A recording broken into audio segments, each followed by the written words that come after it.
Le 23 juin dernier, il s'est passé un événement assez exceptionnel dans Paris. Marc Bloch est enfin entré au Panthéon.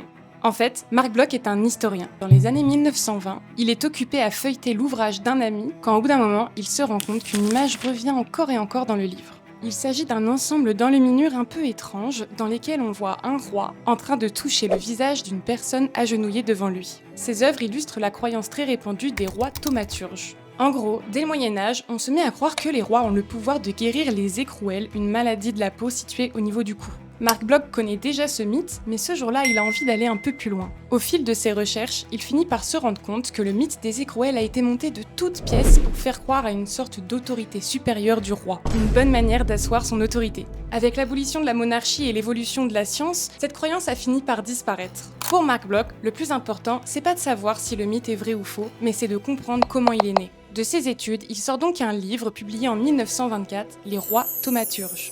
Effectivement, c'est la première fois qu'un historien ne se contente pas de relater les faits, mais les analyse au travers de l'approche de disciplines complémentaires. Une œuvre clé pour la France qui explique pourquoi aujourd'hui il est entré au Panthéon.